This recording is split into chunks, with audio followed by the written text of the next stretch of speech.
Et c'est cette virgule qui annonce la page santé et bien-être de cette émission. Faouzia Sefo.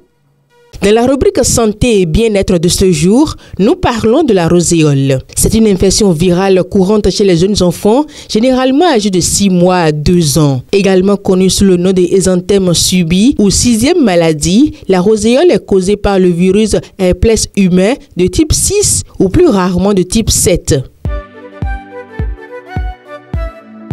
Les symptômes de la roséole commencent souvent par une forte fièvre pouvant atteindre 39 à 40 degrés qui dure entre 3 et 5 jours. La fièvre s'accompagne parfois de maux de gorge, de toux légères, de nez qui coule ou de ganglions lymphatiques enflés dans le cou. Une fois la fièvre tombée, une éruption cutanée apparaît caractérisée par de petites taches roses sur le torse qui peuvent s'étendre aux bras, aux jambes et au cou. Cette éruption cutanée n'est généralement pas accompagnée de démangeaisons et disparaît en 1 à 2 jours sans laisser de traces.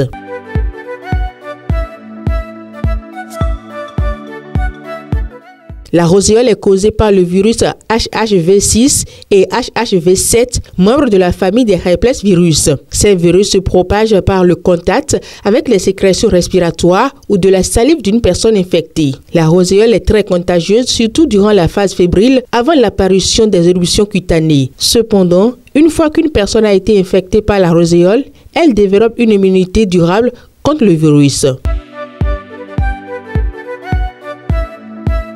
Le traitement de la roséole est principalement symptomatique. Les médicaments antipyrétiques comme le paracétamol ou l'ibuprofène sont souvent utilisés pour réduire la fièvre et soulager l'inconfort. Il est généralement recommandé de s'assurer que l'enfant reste bien hydraté en lui offrant régulièrement des liquides. Dans la plupart des cas, la roséole se résout d'elle-même sans complications. Toutefois, si la fièvre est très élevée ou si des convulsions fébriles se produisent, il est conseillé de consulter un médecin.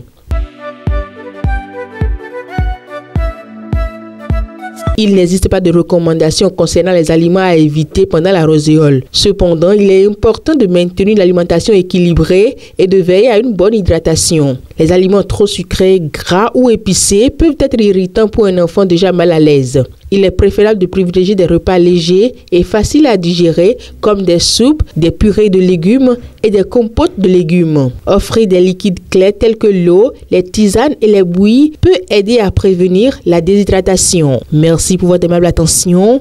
Bon week-end à chacun et à tous.